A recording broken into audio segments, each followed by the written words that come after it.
2004 NHL entry draft, Washington Capitals are pleased to select Alexander Ovechkin. Pittsburgh Penguins select from Rimouski, the Quebec Major Junior League, Sidney Crosby. Back-to-back number one overall picks, true generational talents that somehow exceeded the hype. They entered the NHL together in 2005, and for those 21 years, have pushed each other to heights that only a handful of athletes have ever achieved. Ovechkin's contract, it's up at the end of the season. His team's fighting for a playoff spot. He'll decide on his future over the summer. So the fans are gathered in Washington, D.C., just in case this is it. There it is. I was waiting for it. I don't know if that's gel or he's just sweating because he couldn't get the AC going in the locker room. I think he's got the meat sweats going. Hey, Hank? Too much steak for pregame. I thought that was just for you. There was no more middle-aged look than that in the locker room. But how about a few legends? I think Malkin was over at his place last night for mini sticks with his kids. Yeah, taking it all in. Unreal. Oh, Tanger gets in Letang in there as well. Some Hall of Famers gathered at center ice. If that is potentially last image before the final matchup, potentially between those teams as we welcome you inside the studio. NHL on TNT. It's opening faceoff powered by Verizon. We are back. Liam McHugh, Anson Carter, joined by a couple of guests. Round the clicks. Paul Bissonnette. Couldn't wait to do that. Henrik Lundqvist. Oh, hey, welcome back, fellas. Thank you. Good Great to have be you back. here. Is that you? Okay. Yeah, clean shave too. Came actually professional nice today. Fade too. I like it. Excellent to have you there. By the way, that picture that we showed you there, the answer to a trivia question, if you want to know 3 of the 4 players anyway, the players with the most goals against Henrik Lundqvist. Oh, boy. Here we go. In their, Great to be back, career. everyone. Welcome back. Ovi and Sid tied for the lead, and then Evgeny Malkin right behind. Yeah, Welcome back, Hank. I was thinking in my head, that's a great photo. I would love that photo. But after that stat, I don't want that. Just have Letang sign it. I'm going to burn it. Yeah. Just want to trash it. You're having nightmares. Could you distinguish their releases off their stick, like by just talking about it right now? Like what was? Yeah, I mean they're very different in terms of how they score goals, but in 15, 20 years, when I sit on the couch, think about my career, there's a few players I will remember.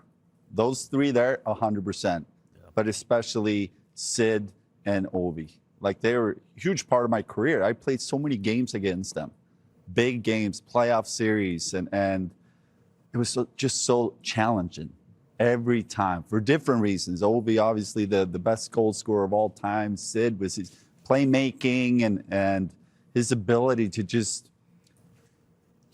bring everybody into the fight. You could feel it every time you play Pittsburgh and Sid was leading. He's still leading with his just energy and focus. And it was just a scary thing to see as an opponent, but fun because, you know, when you enter the NHL, you want to play against the best players. That's why you want to play in this league.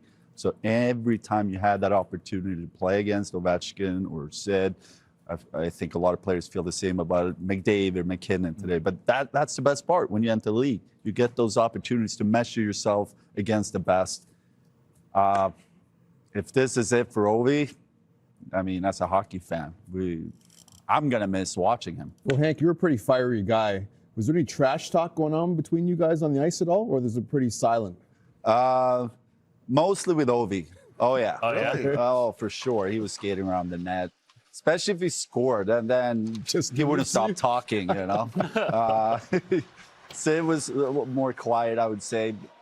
Probably more because I was very quiet. But we had a few run-ins over the years. Yeah. You played in Washington, D.C., played for the Caps. What do you think Ovechkin's done for just hockey? I mean, we could talk about the NHL and his legacy, but just hockey in Washington, D.C., if this is the final home game. I've seen the complete evolution of hockey in the D.C. area, from being in Landover, where we played there my first year in the league, to covering the Stanley Cup final, Liam, you and I, when they played against the Vegas Golden Knights and seeing the Sea of Red. He's completely changed what hockey looks and feels like in D.C., in Maryland, and in Virginia. The fans there love Ovi, but not just because of his personal success and individual success, the team success, Biz. Like for years, the Southeast Division, we called the Southeast Division, they were the best team for years in that division. They finally got over the hump and won a Stanley Cup championship. We see all these boys and girls in that area now aspiring to be Washington Capitals, all because of Alex Ovechkin. Yeah, and there was a lot of years where people were doubting him. I think it took his 13th year is when they finally won the Stanley Cup, and he shouldered a lot of the blame for the regular season success, but not being able to translate it over to playoffs. So I can't think of a more deserving guy to eventually get over the hump and lift Lord Stanley. And the fact that he's still going another 30-goal year this year, and these two guys have just carried the league. I have two. I guess I could go to each player. Ovi, I had the fortunate ability to play against him at the under-18 World Championships. It was in Yaroslav, Russia. And I'll never forget how packed that building was. Everybody had those army hats on, the coats, and it was a very intimidating environment. And we played them in the opening of that tournament, and he came out, we lost 6-3, he had a hat trick. And I'd never seen anything like it, the way that he was scoring goals, running guys through the wall, and I'm like, what is this guy? It's just like Drago from Rocky IV. And obviously he's went on to do what he's done in the NHL, but that was my first experience. And I was fortunate to get drafted to an incredible organization like Pittsburgh. I'll never forget where I was in 05, where they won the lottery ball, and we knew that he was going to be the first pick, Crosby. And just the way that he came in at a young age and how professional he was and how he conducted himself and the way that he approached practice was probably the number one thing that really stood out to me, where, I came from good organizations before that with Mike Stothers, who's actually an assistant coach in Pittsburgh now, but his focus, his drive, he was always the first one in line to do the drill. He would do it properly with an intensity like I'd never seen before. And a big reason as to why he led them to 3 Stanley Cups, and he could maybe do it again this year. So I always marveled at it and just so grateful that I got the opportunity to play 15 games with the Penguins and watch a living legend in the sport that I love go about his business. When I was a kid, the NBA was fortunate enough to have the rivalry of Bird and Magic, right? And it felt like it was appointment television. And then I got to work for NBC, and we got to see Sid and Ovi up close and what they did for the league. Well, if this is the last meeting, it would be the 100th meeting all time between these two. You see Sid as the advantage in wins. No surprise, Ovechkin the advantage in goals, Crosby in points. By the way, so 3 playoff wins for Sid, 1 for Ovi. All of those, the team that won went on to win the Stanley Cup. So if you're wondering why I didn't have success, if you lose to Pittsburgh won the Cup that year anyway. We're back on the ice, powered by Verizon. Ovechkin's got the goals, but this season, he's 40 years old. He's not just sailing off into the sunset, said he's not going to decide until the summer. And he's got 31 goals. He's still getting it done, and his team's still chasing the playoff. Yeah, well, his game was never really about speed. It's about strength. It's about, the lethal shot, obviously. And I feel we talked a lot about this over the last couple of seasons. His ability to adapt his game a little bit. For the first 15 years, he was always in his spot. And you could expect him to be there all game long. But I feel like over the last 5 to 6 seasons we watch him play, you start to see him all over the ice, in front of the net. He's moving around more. And that's what great players do.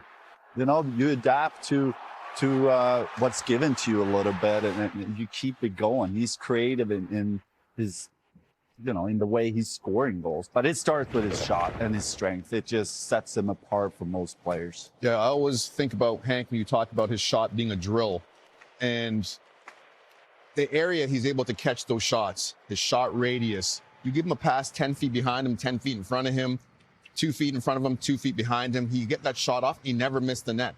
Never. And then his durability biz, it's crazy. He rarely gets hurt. This guy's been there because he's built like a tank. That's first and foremost. When Sidney Crosby and Alex Ovechkin came to the league, is around 2005, 2006. That was a lockout year. I remember that quite vividly because that's money I'll never get back again.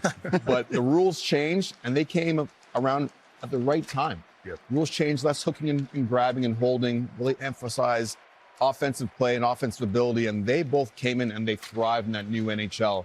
And they're both players that never got into trouble. They're guys you can put on posters and you can market to young kids. And you can really trace back to where we are now as a game. Last year we set a record. 23 million fans went through NHL turnstiles you could trace that back to Alex Ovechkin and Sidney Crosby and what they did to the game coming out of that lockout. That's a great point, Ace. I think we forget sometimes, like, there's a lot of pressure on these guys, and there's a lot of things pulling them in maybe sometimes the wrong direction. For both of these guys to just kind of stay clear of that and represent the game with such respect and carry it not only on the ice but off the ice, it's been pretty remarkable, man. And obviously squeaky clean resumes off the ice, but just the way they treat people, the impacts they've made in their communities, there's a lot to be said for that. And also, like, the way they've protected their energy. Like, you see even Sid, like, early in his career, maybe some of that frustration, because he was getting hooked and held more so than anybody, and he was getting all that type of attention. Just the way that he just kind of keeps calm, keeps positive with his teammates. Very, very good ambassadors of the game, along with everything they got stats wise. And going back to Ovi too, we keep talking about the goals. I think it's overshadowed his playmaking ability too. You talked about how he's adapted his game, where like, he's found those areas around the net and gotten closer with the greasy ones. And then, just like I said, finding his teammates as well. So just craziness. And Ovi's talked about going to make that decision over the summer and knows already that one of the things he's going to miss is just being in the room, being in the locker room with the guys, the day-to-day of it all. We'll see.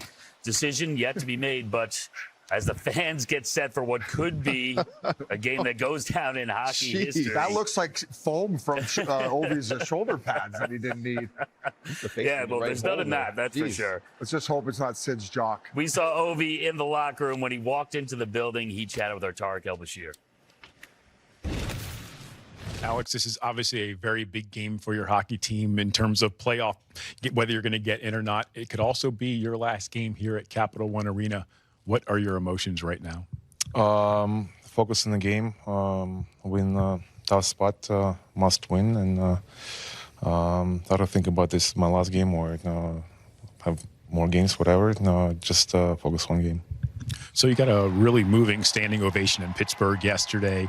I think the crowd's going to let you hear it today. How do you manage those emotions if you do get those kinds of ovations? Yeah, it was nice for from Pittsburgh to do that kind of stuff, and appreciate it. But I don't know. Tonight it's a big game for us, and fans understand it, and they're going to cheer it for us, and we're going to use that energy. So, Alex, usually when a player thinks about retiring or stepping away from the game, it's obvious to everyone that, maybe it's time to hang up the skates. You still lead this team in goals, in points, in shots on goal. Does that make your decision a little bit harder? Not really. Like how I said, I don't think about it right now. That's why we're going to take a summer and figure out after that. What is your mindset right now? You guys have been in must-win mode for a few games. You got another big one today. Yeah, everybody understand what positions we are, and we're just going to do our best. Last one for you. I know you're a big hockey memorabilia guy. Is there anything that you might take away from these last couple of games you want to keep?